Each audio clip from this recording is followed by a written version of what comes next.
Welcome back, everyone, to the next session of Talking Justice 2017. Our topic for this session is, are we doing enough to protect transgender children? This panel will explore the way the legal system addresses the needs of transgender kids. Is the family court the most suitable realm for determining access to hormone treatment for children? Do current family court processes protect them, or do they inflict unnecessary emotional and physical stress? Also, how effective is the Safe Schools program in making transgender children feel safer at school and in their community? Now, lawyers and academics are great, and they can provide us with lots of information, but today we're really lucky to have something even more important. We're very lucky to be joined by 13-year-old Isabelle Langley and her mum, Naomi McNamara. And they're going to tell us about their family and what the current legal framework means for them. So big welcome to Isabelle and to Naomi.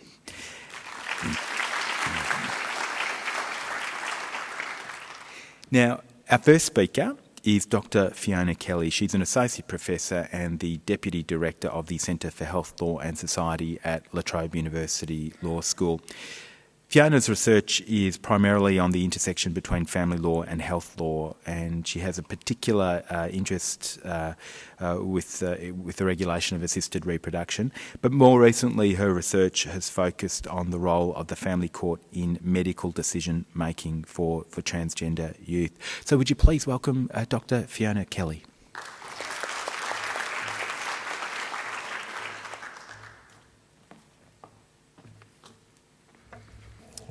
Well, thank you for all coming out this morning to listen to us.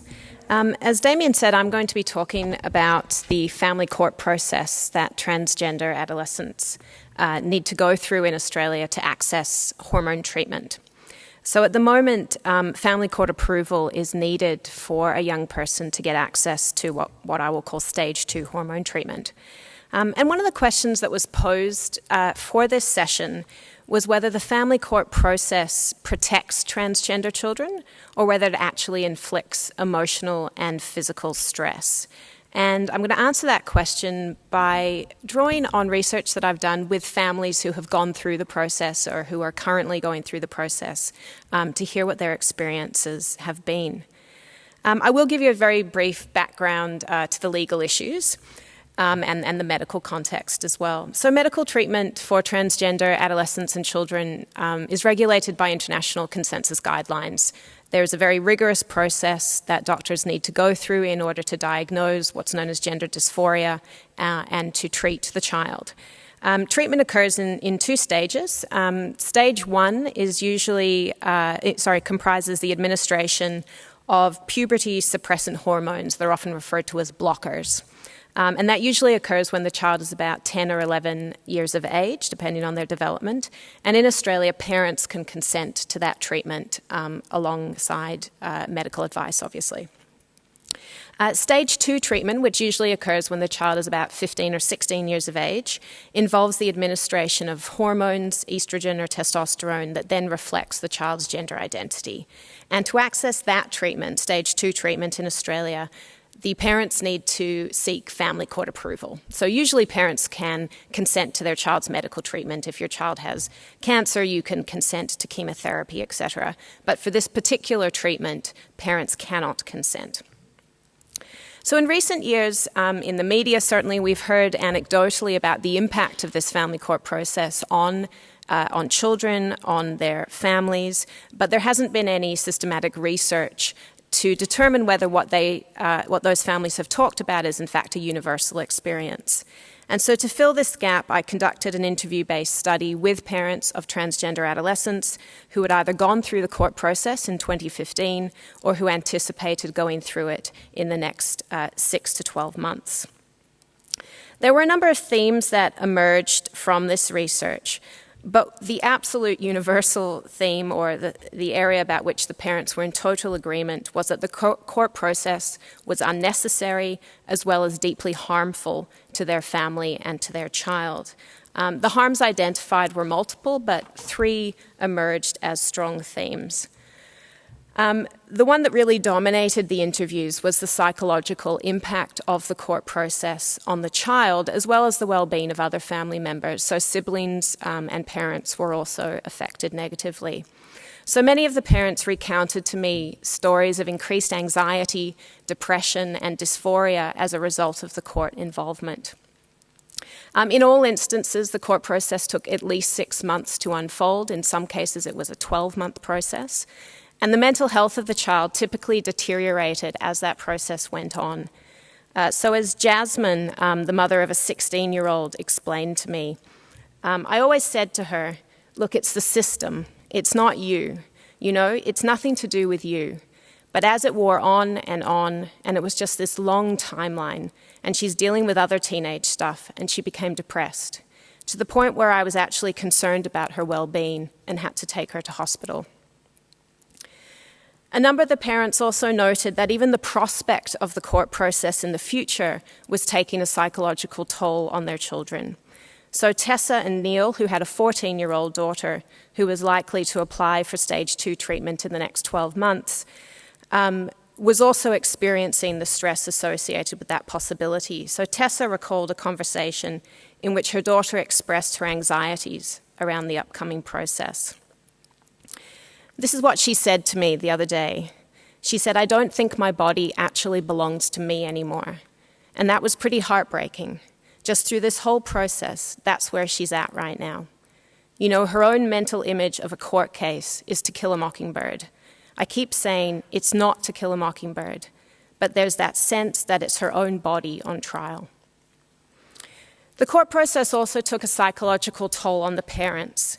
Several of them recounted stories of having their privacy invaded as they were required to repeatedly recount their child's story to different professionals, most of whom had no familiarity with gender dysphoria. So Jasmine told me about her experience of doing an intake interview with a pro bono legal service, for which she was very grateful, but nonetheless the experience was stressful. So she explained, I got a volunteer. I can't remember exactly what she asked me, but I did need to divulge the nature of our case. So already it felt like this process of being exposed to strangers. And it's like, what the hell, you're not a counsellor, you're not a doctor. I was just feeling this burning sense of injustice already. It was daunting and difficult and unfair.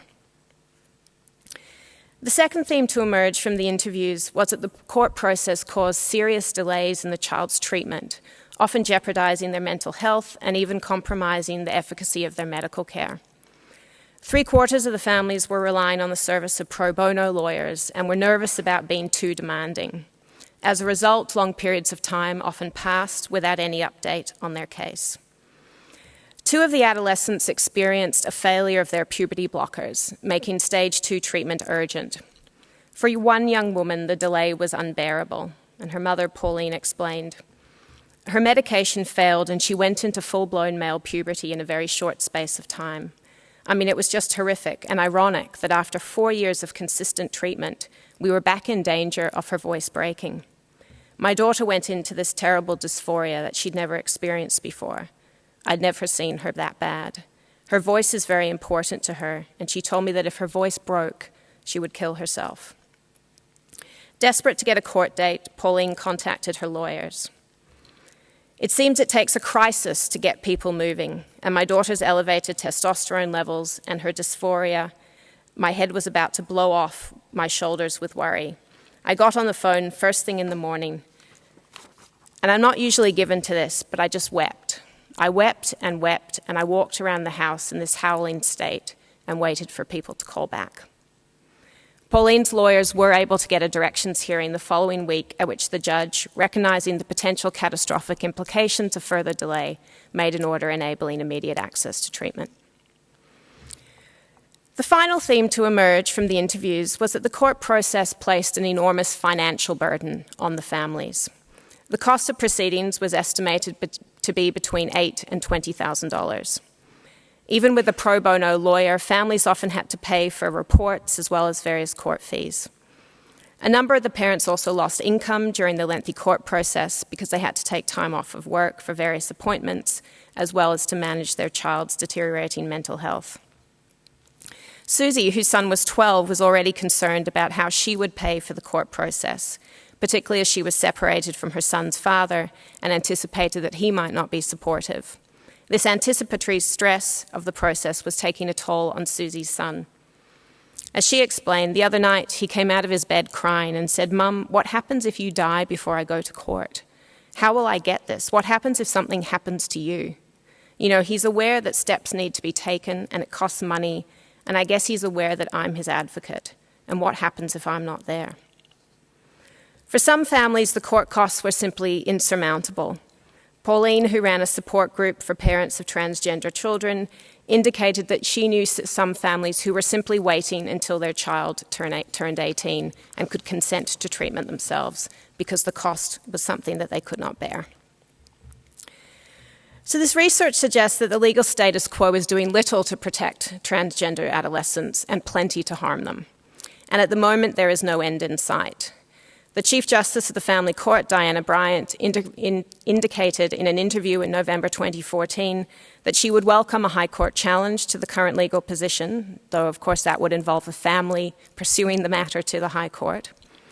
But in the meantime, she would streamline the Stage 2 application process so that it could at least be cheaper and more efficient. But 2.5 years later, the system remains completely unchanged. Stage 2 decision-making still requires a full hearing, and no family has been willing to take their child to the High Court. Pauline, who went through 3 family court cases for her daughter, was outraged by the suggestion that the responsibility for changing the system rested on the shoulders of the families. As she explained, "When we decided not to do another appeal, I felt this enormous sense of relief that the burden had been lifted from our family. And then I felt this fear that the families coming behind us were completely naive and innocent. It was like they were succumbing to something unhealthy, and I hadn't been able to prevent it." This is an area that clearly deserves law reform and increased attention from politicians who are in a position to make the legislative changes necessary. However reform is achieved, though, it's clear that removing barriers to accessing Stage 2 treatment will enhance the emotional and physical well-being of Australia's transgender youth and support their families through the process. Thank you.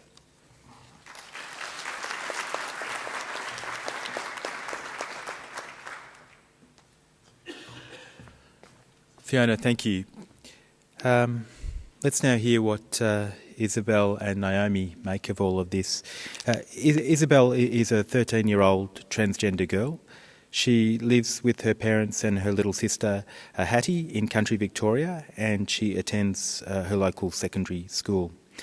They shared their story on Four Corners back in 2013 because they wanted to highlight the need for law reform to ease access to Stage 2 treatment for transgender adolescents. And since that time, Isabelle and her family have travelled to Canberra on several occasions to speak with members of Parliament advocating for this reform. Naomi, Isabelle's mum, is an active member of parent support and advocacy groups, and she's a strong advocate for her own daughter and for transgender children. And she's also a trained social worker and works full-time as a community services manager for local government. So Naomi and Isabelle are going to stay in their seats and talk to you on their mics and tell you about their story. So please make them feel welcome.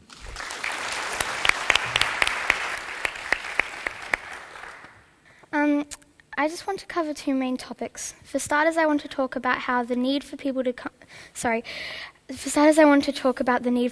become more open-minded. A lot of discrimination comes from confusion and ignorance.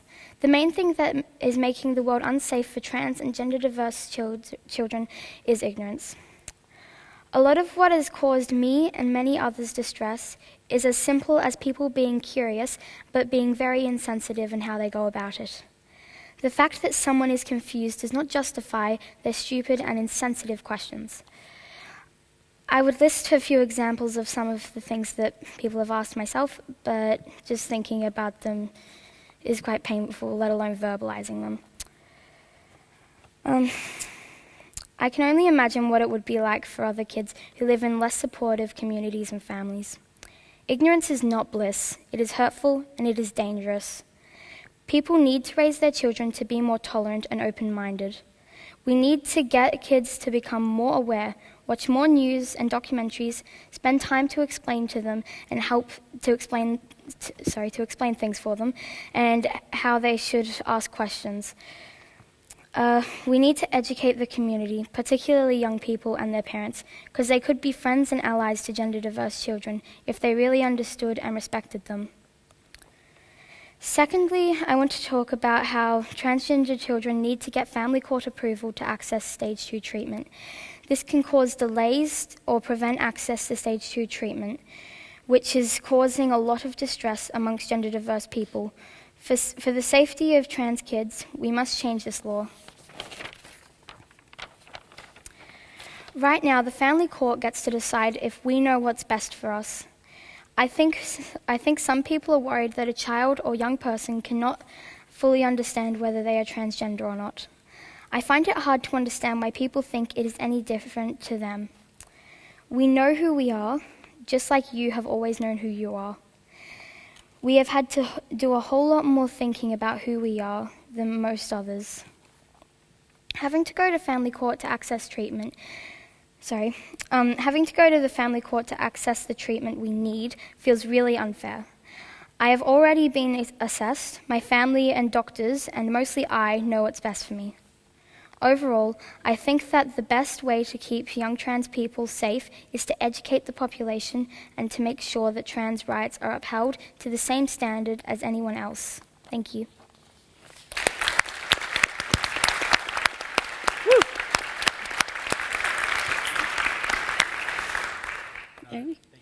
Hi everyone.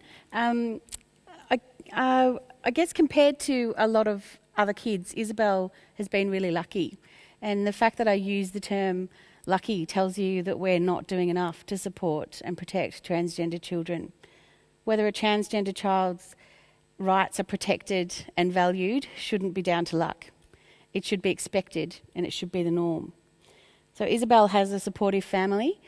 We're not perfect by any stretch of the imagination, but we love her and we support her, and we'll do everything that we can to make sure she can be who she is. Many kids don't have this support, whether through fear or ignorance or lack of understanding. Some families just can't accept their children.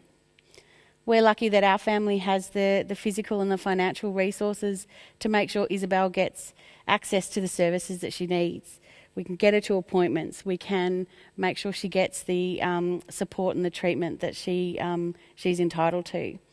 We're lucky enough to live in Victoria, where there are excellent medical services for transgender and gender diverse children. We had to wait, like many others, too long for these services, and we hit a few wrong doors before we got there and told our story many times, which was really distressing, but we found it in the end, and we're lucky that we had it to find.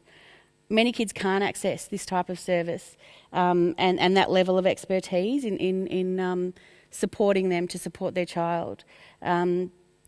Waiting lists for that type of service are incredibly long, and there's been some real gains lately of bringing those waiting lists down with some additional resources that have come on board for Victoria particularly, and Queensland have had some more resources lately too.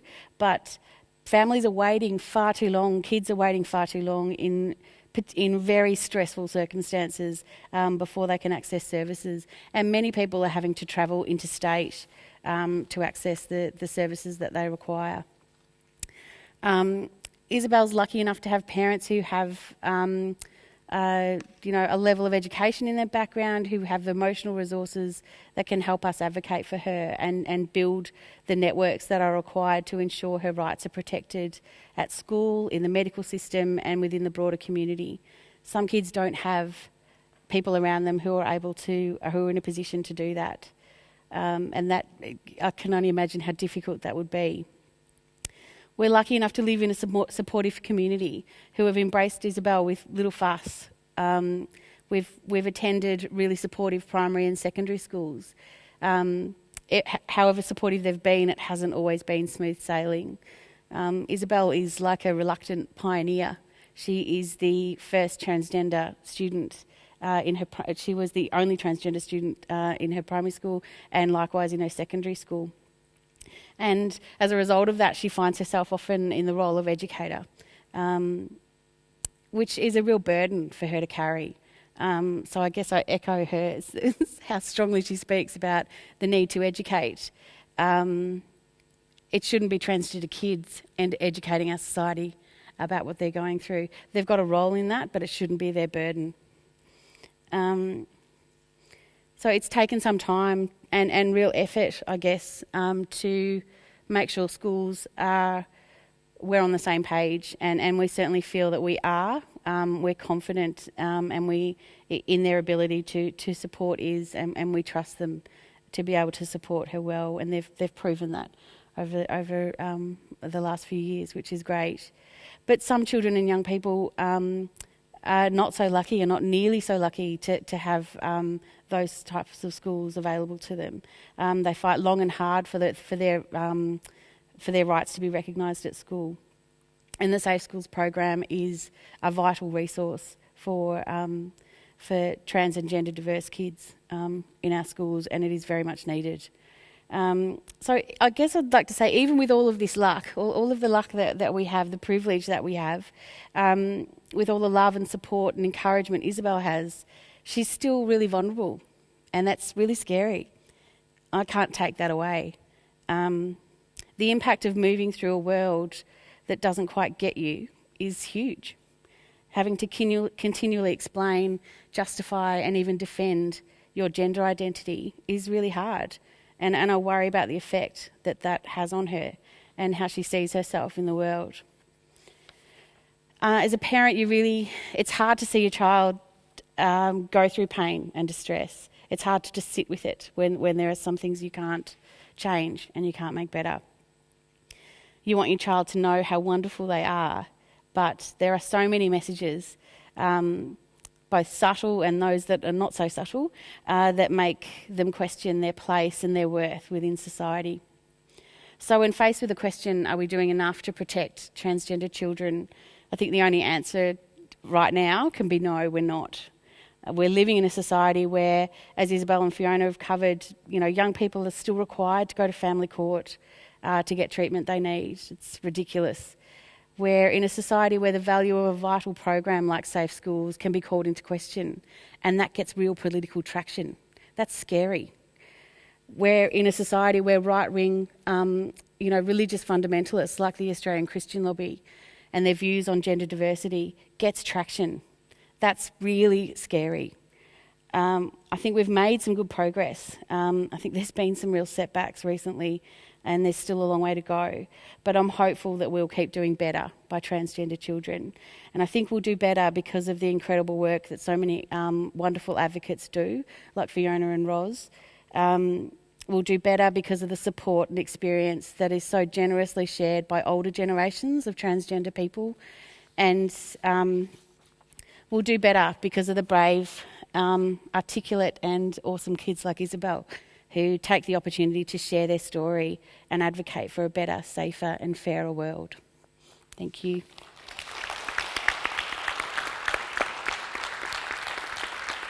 Thanks, Naomi, and thanks, Isabelle. Our next speaker is Ros Ward. I think she's going to come up to the lectern. Now, Ros co-founded and developed the Safe Schools Coalition Victoria at La Trobe University from 2010 until March 2017. And Safe Schools Coalition Victoria was the first Australian program to specialise in supporting gender diversity and sexual diversity in schools. Through research-driven resources, teacher education and policy advocacy, the program promotes practical measures for creating and affirming inclusive learning environments for same-sex attracted, gender diverse and intersex students, staff and their families. Would you please welcome Ros Ward?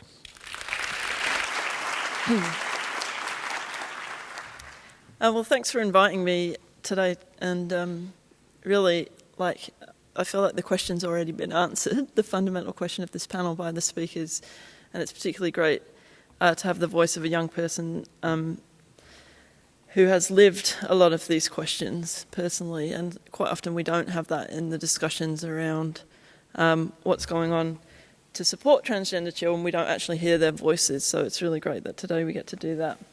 I'm just going to focus on the work that we've done in schools and some of the issues there. A lot of the work we've done is incredibly, incredibly positive, and I would like to just start by saying that we've worked at Safe Schools Coalition since 2010 with over 100 transgender and gender diverse children, and those young people that I've had the privilege to meet and work with and their families are some of the most amazing people that we have in Victoria, I think. Some of the most amazing students that we have in our schools, just incredible young people. And one of the things that frustrates me about some of these debates is that we've got young people who often for years have been self-advocates, who've been saying to their parents for years, this is who I am, this is who I am, this is who I am, this is who I am.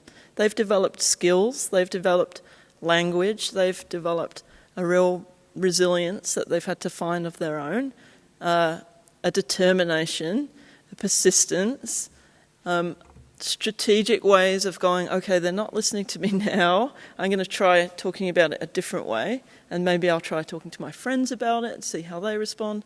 Like amazing sets of skills and knowledge that they've put into practice that I think that these young people then can be streets ahead of other young people who've never had to go through that experience. And one of the things that we say to schools is, imagine the potential of this young person if they can just relax and forget about battling around who I am and my gender, and everyone just goes, okay, cool, you're a girl, we'll just move on, that they can use all of that stuff that they've developed and those skills and that knowledge and that determination to do things for the world, which often they want to do, and how much better a society we would live in if those young people could focus all that energy on doing things for other people as well as the things that they've been able to do for themselves.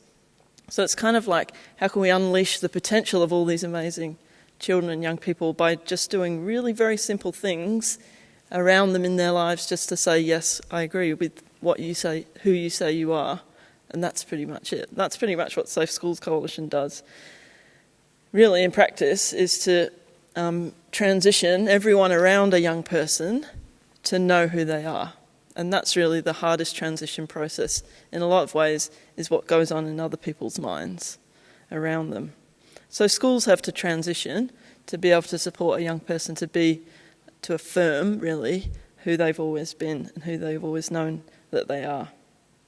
Now, one thing in the debates about Safe Schools Coalition, a term that's been used is gender theory, which nobody really defines what that means in the debates. They just say, Ros Ward has a crazy gender theory, or, Safe Schools has some crazy gender theory. I just wanted to say in a legal context in this conference that we don't have a crazy gender theory. We just follow federal legislation on what gender identity actually is, which is written in the Sex Discrimination Amendment Act, which also includes recognition of gender identity that's neither male nor female, which often is the thing that really challenges people when you have children in school saying, I'm not a boy or a girl. And we go, yeah, cool, that's great. And people go, no, that's not really a thing. It's a legal thing. It's a legally protected gender identity. So what are we going to do to support those children as well? At Trobe, where I work, where Fiona works, we've done some research into the experiences of young trans and gender diverse people, which shows that they're living in a very hostile environment where they experience a lot of negative abuse, transphobia, and obviously, although we have to draw out this connection sometimes, that has an impact on their health and well-being, particularly their mental health and well-being. So the research that we did at La Trobe was funded by Beyond Blue because they recognise as well that there's a connection between depression, anxiety, etc., and experiences of discrimination. That's very widely accepted now as a framework for the kind of things that we want to do. And at school, young people are having pretty negative experiences overall, or have already been through school, or have dropped out of school having had negative experiences. So, very simple things that we do in schools to get teachers and other people in schools thinking about how we can be more inclusive about language is things like the day-to-day terms that are used, like girls and boys, ladies and gentlemen, referring to people constantly as girls and boys in groups and so on. And just to think, well, are there other terms and phrases that we can use? Again, there's been some sort of like crazy media discussion of you're not allowed to say girls and boys anymore, but it's not just about transgender and gender diverse children. It's actually about all children not being subjected to stereotypes about gender, so that girls don't have to feel annoyed every time a teacher says, oh, I need a strong boy to help me move this whatever. That it's kind of, how is that useful for boys to have to feel like they're always needing to be strong, or for girls to think that they're not considered strong, and for a young person who's sitting there thinking, I don't really feel like a boy or a girl, stop going on about boys and girls all the time. It's kind of better for everybody if we can start to evolve, I think, some of the language we use around gender in schools. So it's very, very simple stuff like this. When we support individual students, we go through a step-by-step kind of support plan with the school, and I've put toilets at the top of it because generally that's the first thing people want to talk about, obsession with toilets, and it's something that comes up a lot, again, in the media and people's objections to things, that the idea of, which toilet are people going to use? Sometimes I do wonder what society's obsession with toilets is. I go, really, that's what we want to talk about?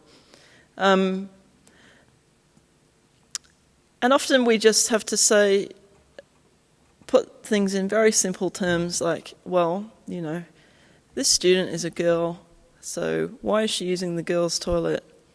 It's because she's a girl. That's it. It doesn't have to be any more complicated than that, really. And if that's challenging for other people, then we can talk to them about why they find that challenging, and we can ask them, what can we do to make you feel more comfortable about this situation? And we can do some very simple things, like Izzy talked about, to educate them about what it means to be transgender, how important it is to be fully affirmed in every area of your life.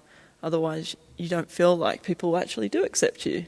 If you're the only girl who can't use the girls' toilets, it's a bit odd around your female friends for you to stop at the door and be like, oh, sorry, I can't come in with you because I'm not allowed, I have to use that neutral gender toilet over there. Well, most people can understand that that's going to cause an unnecessary stigma and a daily experience of feeling different when you shouldn't have to feel different in that way.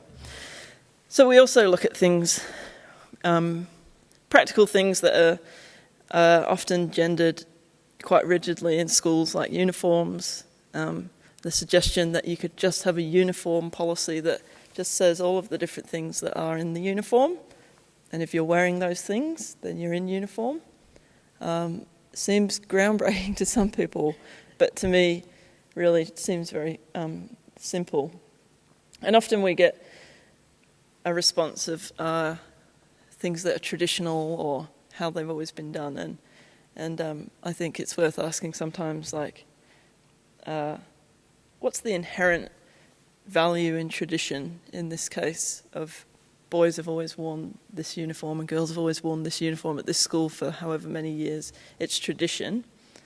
Well, what's the value of tradition compared to the value of young people feeling comfortable at school and happy to be there and not like feeling like they want to rip off the uniform that they don't feel very comfortable in all day, not being able to concentrate, not being able to learn, not really wanting to come to school, weigh that up against tradition. I don't know. To me, it doesn't really make much sense. I can answer questions about other things in that list. I want to make sure that people have time to get into the discussion. I'll just say some of the key challenges going forward. That there's still the debates about the future of safe schools, and the national program will be wrapping up on the 1st of July this year. And in Victoria, the program is now integrated in the Department of Education. But the debates still continue, and what I think people don't realise is that every time there's an article in the newspaper about safe schools, or about me, or about the idea that we should or shouldn't talk about gender in schools, is that actually young people do have a sense of that debate. They know that that's going on, and it feels like a questioning of a really inherent part of who they are, and whether they're same-sex attracted, whether they're gender diverse, whether they're transgender. The idea that it's okay to have a debate about whether they even exist in the world, whether they're really allowed to be who they are, and whether it's okay or not to talk to other children about who they are, has led to a spike in referrals and calls to helpline and support services for young LGBTI plus people through the course of last year as these debates have gone on. And even in communities like Bendigo, where I know there's been a lot of debate publicly and in local politics about Safe Schools Coalition, people are often thinking that they're doing the right thing, engaging in these debates publicly, and not really thinking about the kids in schools in Bendigo who are legitimised in their homophobic and transphobic behaviour because they read something that a counsellor has just said whatever homophobic thing, so they think they can go and say that in their school. And there's a lot of young people who are really being silenced and don't feel very good about it. Non-binary and gender fluid identities, I think, are particularly challenging in the education environment because so much in a school is boys and girls. The language, the uniforms, the toilets, the changing rooms, the discussions about people's lives, the expectations often, and there's a kind of clash sometimes between certain theories of education and development and other theories about gender and identity that don't necessarily fit together. So you still have a lot of discourse in education about the way that boys learn, the way that girls learn. In fact, somebody told me the other day, which is kind of a funny story, that as a principal of an elite school was saying that they'd just been to this conference which was about boys and girls education, again, totally excluding anyone who fits outside of that, and probably not thinking about transgender young people, where he'd just heard this new theory that one of the reasons that boys learn differently to girls is because they don't have as much tissue around their bum, basically, which makes it harder for them to sit still for long periods. Whereas women have bigger bums, therefore they can sit still for longer, therefore they learn differently. And he wasn't even joking. This is like some cutting-edge education conference thing that there's some professor saying this is the latest research. And you just go, wow, okay. And then we've got transgender and gender diverse kids, and then we're going to start looking at their flesh on their bums. It all gets a bit crazy, doesn't it? When we can just kind of accept people for who they are and think about their particular learning needs, I guess. But I'm not a professor of education, so I don't know. Supporting students and families, I think it's really important that Safe Schools continues to do that, in spite of any controversy it might cause, because we know that with the families that I've had the pleasure of working with, it feels like a lot of the rest of the support they get is a little bit of a battle. And with Safe Schools, we just go straight away to it's amazing that we can help you to be who you are, and we think you're amazing, and we think your school will get to a place where they think you're amazing too. And we don't need to hear your full life story. We just need to know how you want school to be, and then we're going to try and make that happen. And so I think if Safe Schools can continue to do that, or in other places, anyone is available. It doesn't have to be called Safe Schools. We're not precious about it. That there are people who can sit with families, listen to children, and make sure that their school is not just a safe place, but a happy place for them to learn. And I'll just leave a few of these up on here in case you have a need for further support or information for yourself or for people you know. There's a few useful websites and places to go, and I'm happy to obviously join everyone else and answer as many questions as you have. Thank you.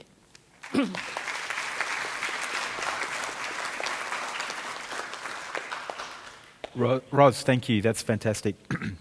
We're going to have a panel discussion. We're going to launch into your questions immediately. But I'll just ask one question while we wait for your input. I'm really interested. Safe schools. There's all this controversy around it, but I'm really keen to hear from Isabelle and from Naomi. What do you reckon? I mean, how important was safer schools for you? We actually didn't use Safe Schools. We considered it, and we actually spoke about it with both of the schools, and the secondary school is still probably going to bring Safe Schools in for some teacher and student education. But we had the discussions first with each school, and they tracked sufficiently well that we didn't actually need to bring them in. But I've got to say, as a parent, knowing that Safe Schools was there, and actually I contacted Safe Schools myself to sort of get an idea of what they could do, knowing that they were there as a bit of a backup if things weren't going well, was really valuable. So we didn't use them ourselves, but we know many families who have, and who couldn't have, it made all the difference for their child in the school. Yeah. I'm really interested to know, the program is losing its federal kind of endorsement or funding in July. Victoria's said it's going to keep it on. Do we know what the other states and territories are doing? So it's sort of become divided politically, wherein any state that has a Labor government is going to continue to fund Safe Schools or something similar, and any state that has a Liberal national government is basically winding up Safe Schools, in some cases to be replaced by what is talked about as broad anti-bullying programs or whatever. But my concern with that is that we had broad anti-bullying programs. We've always had broad anti-bullying programs, and one of the things that the research shows is that they're not protecting transgender children in particular, and an anti-bullying program doesn't do any of the education work that Izzy talked about that's needed to say positive things and to let other kids know what does it mean to be transgender, what doesn't it mean to be transgender, and how can you be a good ally and a friend to somebody who is. So an anti-bullying program doesn't do that, and that's one of the reasons why I've been quoted as saying, and it's supposed to be controversial, but it's not, that Safe Schools is not really an anti-bullying program, because it's not. It's actually a program that's about inclusive practice, advocacy, positive discussions about gender and sexual diversity, which we think has a major impact on bullying. So the outcome is that it prevents bullying, but that's not the starting point, because we think that that's the wrong starting point. This is another one, I guess, for Roz. What is the status of Safe Schools becoming part of school policy so there isn't any opt-out path? I mean, do some schools just sort of say, nah, we're not interested? Yep. Yep. They do. They do? Yep. Yeah, they do. And then if you have a student who's trying to affirm their gender identity, they'll often move to another school, but it's not always possible, and it's definitely not desirable to do that. So it would be really good to have a commitment that was about some kind of mechanism to make schools accountable around what they're doing in this area, and there isn't one at the moment. Safe Schools is still a voluntary engagement that's left at the discretion of schools. The ambition is that every government secondary school in Victoria does engage with Safe Schools, but I think we'll get to a point where a large proportion have and a minority have not, and then some decision will have to be made about how to engage with those schools. I don't think schools respond well to being told forcibly in any way, this is what you have to do. I don't think that will result in a particularly good engagement. So I think a big part of it is a kind of resource question. We've, at Safe Schools, spent a lot of time building positive relationships with school leadership. I know even at the school next door to here, Bendigo Senior Secondary, my colleague Joel came back to visit 5 times to have discussions with the leadership to go through every single question that they had, every issue that they were worried about before they then decided to get on board Safe Schools. So I think if there's enough resources available to keep working through all of the barriers that schools might have to engage in positive ways, that would be much better than just saying, this is the requirement and if you don't do it, you're in trouble, because that's not a great way to engage anyone with anything.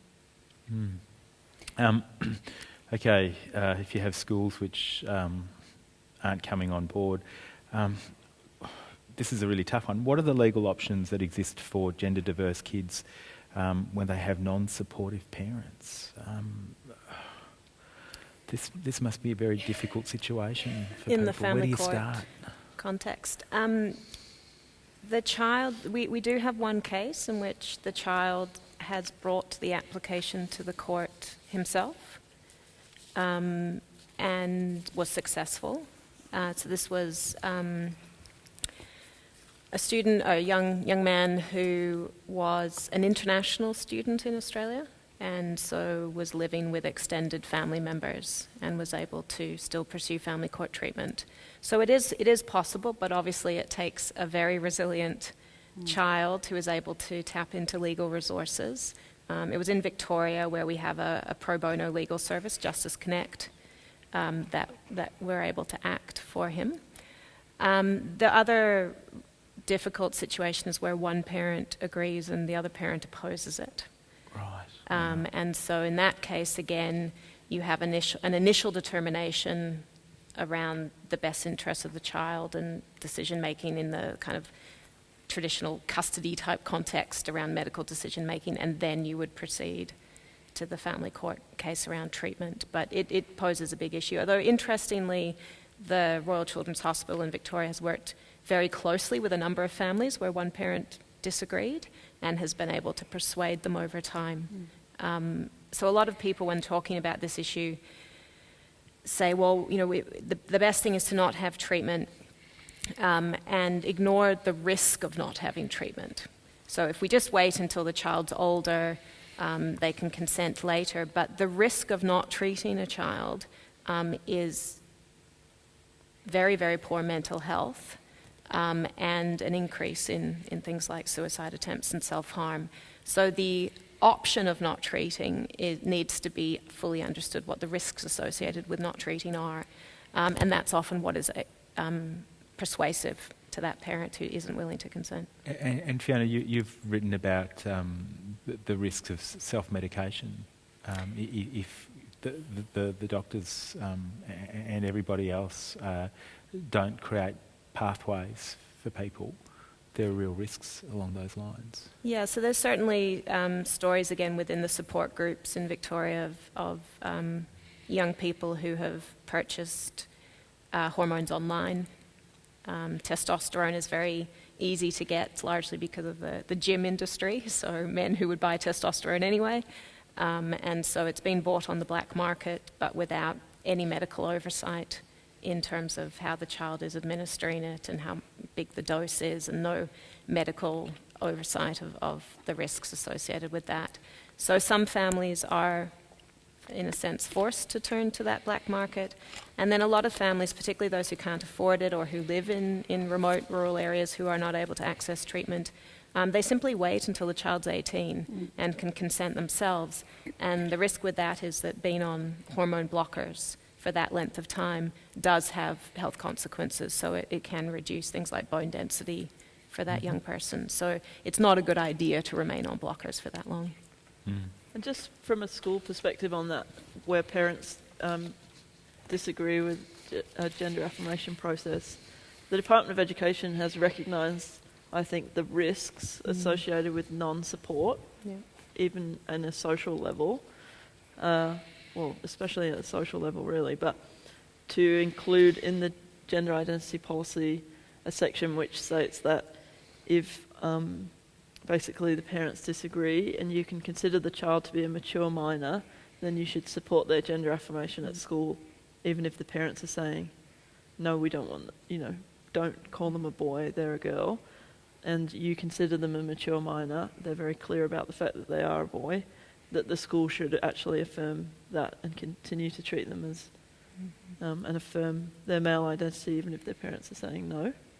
So that's a pretty big deal for an education department to say, go against the parents' wishes, because well-being and our duty of care and the risks associated with not doing that are too high, and potentially cause a liability for schools and the government if they were to deny that affirmation. And Izzy, can I ask, what's your school like? Are they inclusive? Sorry. Mostly yes. What do you mean by that exactly? Do you think that they're including you and making you feel welcome and allowing you to be who you want to be? For the most part, yes. There are still some very stupid students, but most people are quite kind and they're quite open-minded and accepting.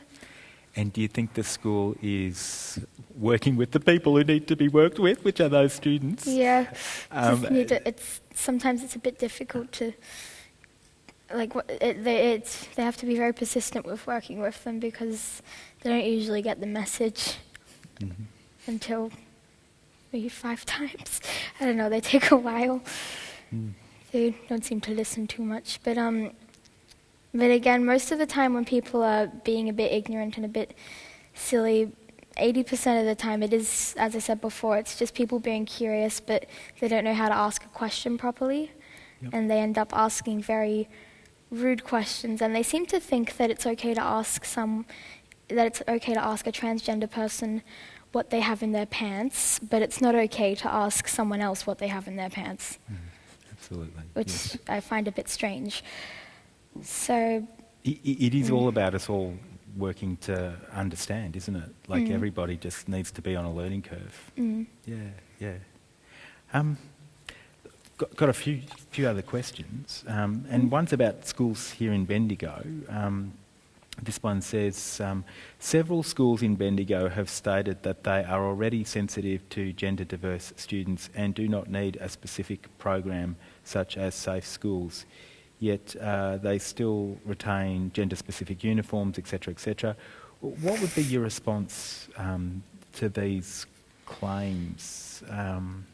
If all of you, it would be interesting to know what you think about that question.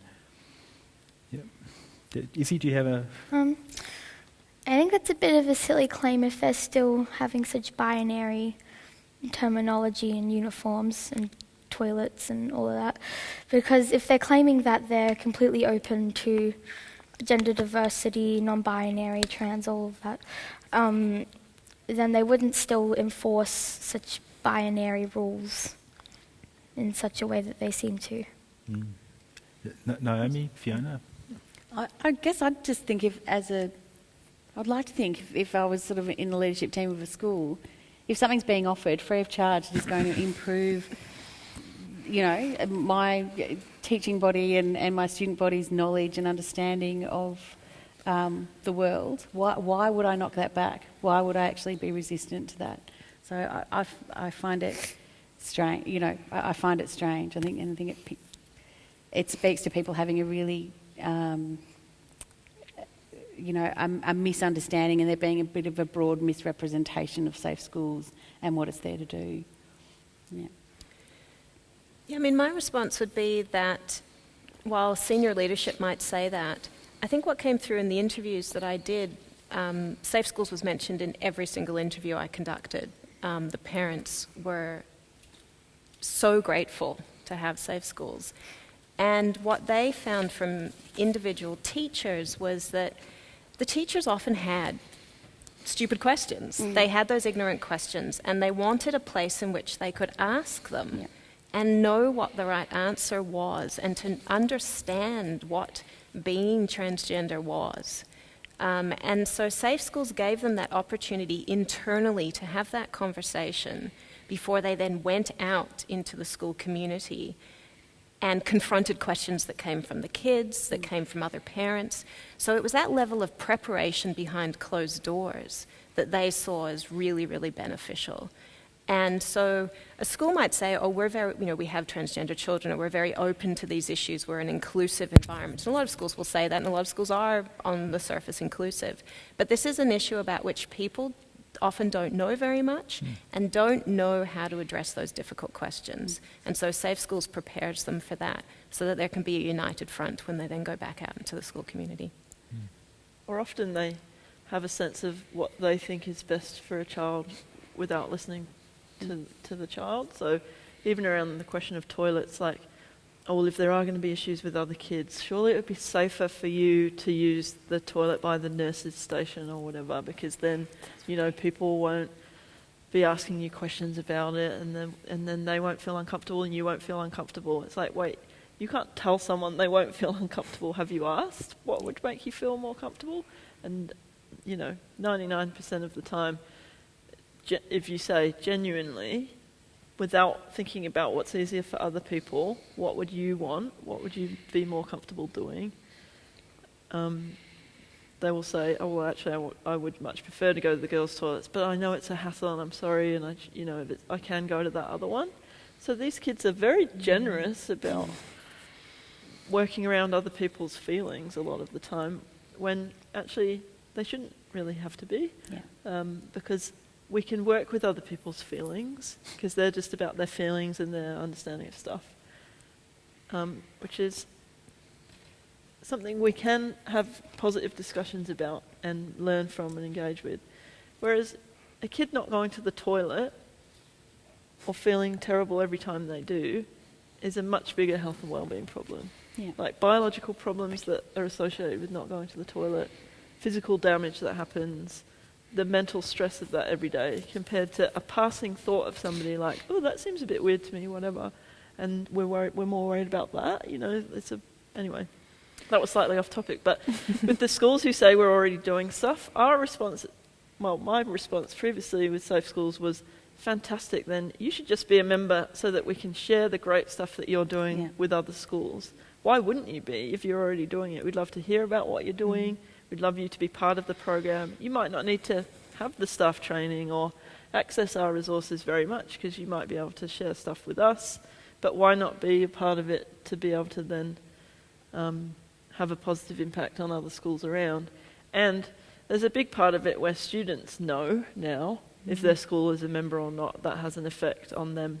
Even if being a member doesn't change a single thing, the fact that there's a certificate in the reception area of a school, we know from students, makes them feel better about school. Just that. So why not just do it for that? And keep doing everything that you're doing. And if you happen to need support or want to talk to us, then you can. Here's a legal question. As a family lawyer, I hear anecdotally the age of transgender kids seeking treatment is getting younger. If the family court was taken out of the process, should there be an age limit for parents' consent, or is it all about capacity? Okay. So there are international treatment protocols which don't specify an age, but talk about capacity. And also, I guess the way in which they have been administered in most jurisdictions is that 15 seems to be the borderline. The way I would approach that is that, so this is for hormone treatment, which has irreversible consequences, so not for the blockers, which can be reversed at any time. That the evolving capacity of the child is something that the law recognizes already and that we use in medical treatment all the time for young people to consent to the use of contraception, abortion, etc. This isn't new. And I don't see why transgender children should be treated any differently than other children seeking what some people might see as controversial medical care. So will the age drop? Possibly it might. But to get through the medical protocol, the doctors still have to meet that requirement of, does the child fully understand the consequences, the long-term consequences of this treatment? That's not going to change. So at the moment, we've had now close to 40 cases go through the family court. The family court listens to the reports of the two doctors. It used to be orally, now it's just a written report. And they rubber stamp every single one. Not one has failed. It is just a rubber stamp.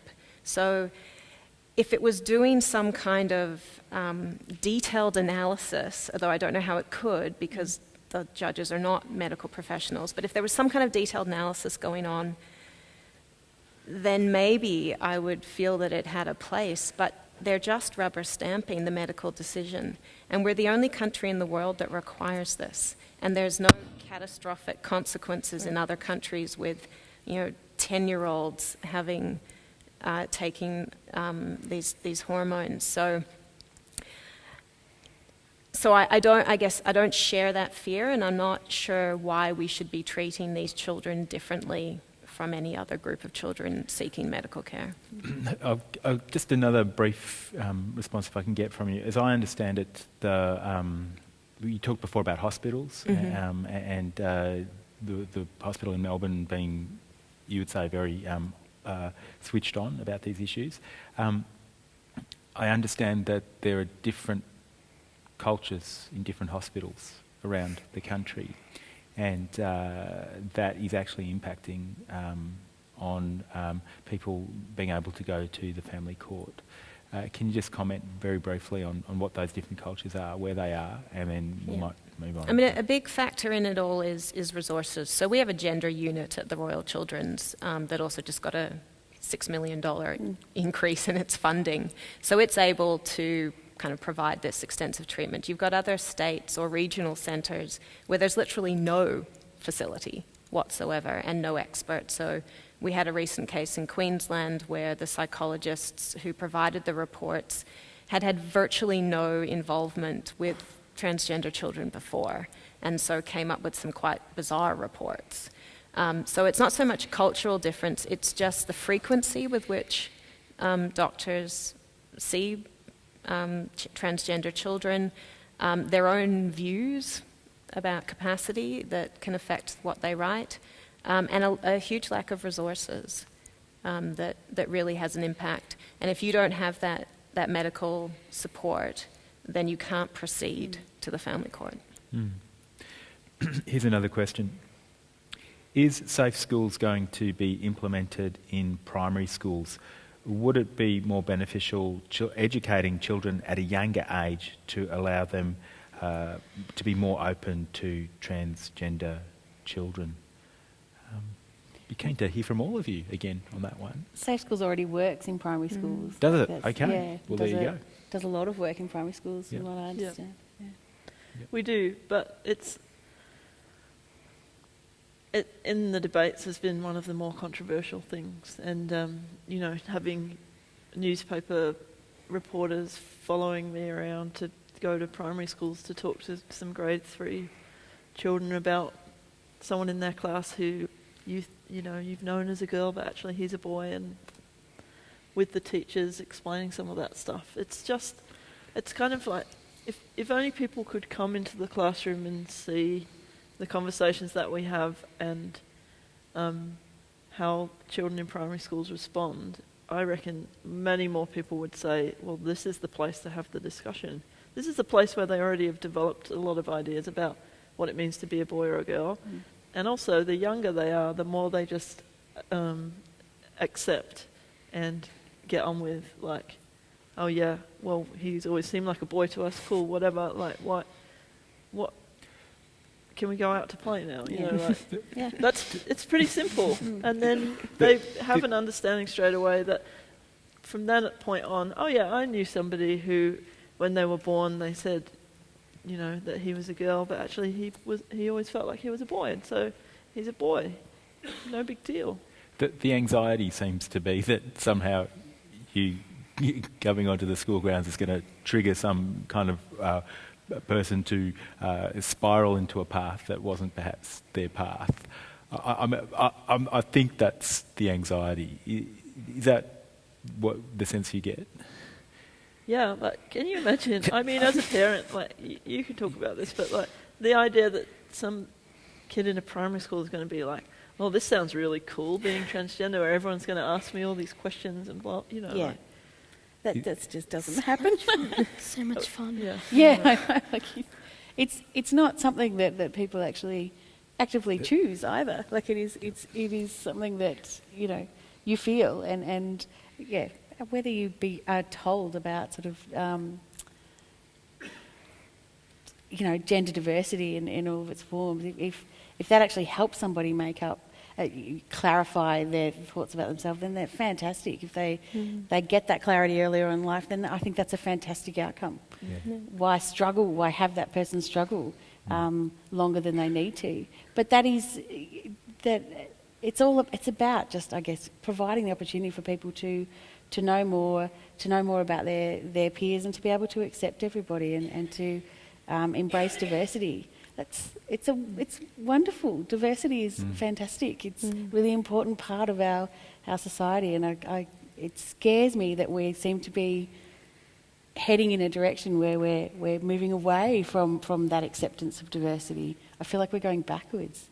And it cuts across all cultures, backgrounds, religions, class, locality.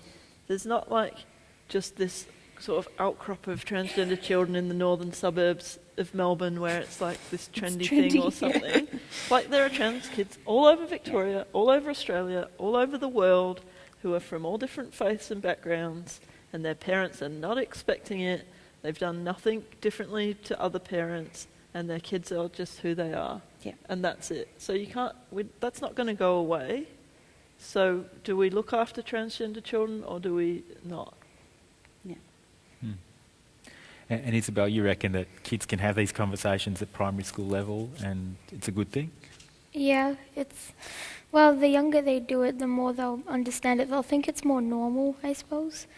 Because if you only see the world as one thing until, say, you're 14 and then someone introduces a new thing, it's going to be a little harder to accept. However, if it was just always part of the world to you, then you can accept it from, well, your whole life, I suppose.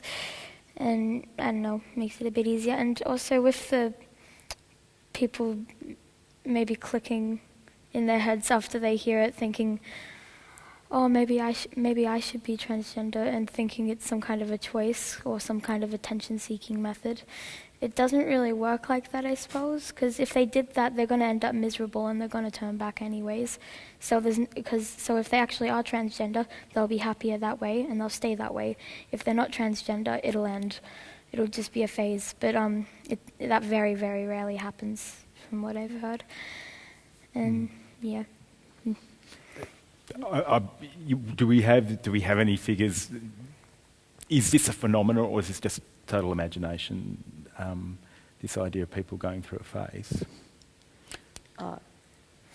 It's a silly question to address, but I just think go through phases on all sorts of things. Like anyone with kids or around kids knows that they will be obsessed with one thing, and then you'll think they'll always be obsessed with that, and then they drop it and they're obsessed with something else. Like, that's not unusual child behaviour. And yeah, there are some kids who go through some time of thinking, oh, I don't know about my gender, and that's totally fine too.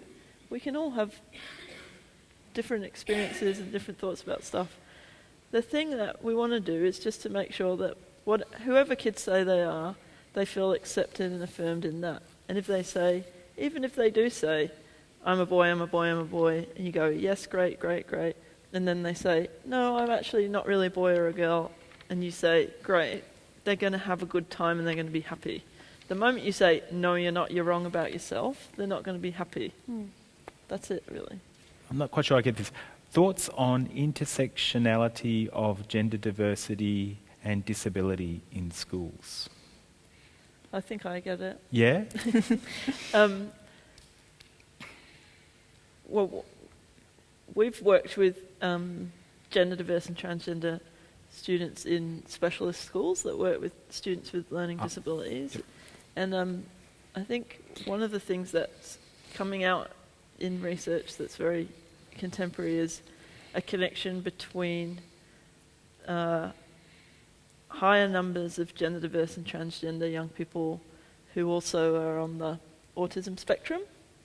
And there's some questions about what's the connection there. Does one lead to the other, or is there some kind of causal connection? And nobody actually knows the answer to that question yet, but I think personally my view is that because of the difference in the way you experience the world socially if you're on the autism spectrum, and that you may be less susceptible to pressures of other people's ideas of what's socially okay or not, you're more likely, if you're gender diverse, to just say, this is who I am, because you're not worried about what everyone else is going to say. You just go, I'm just going to wear this dress, I'm just going to be this person. And so that might actually be the connection. Not that there's a higher level of people who are gender diverse, it's that there's maybe a higher level of people on the autism spectrum who express that gender diversity. But it's something to keep watching because it's really fascinating. Just one final question to Fiona. So because we're talking law here, I suppose. There's a case which will be heard later this year.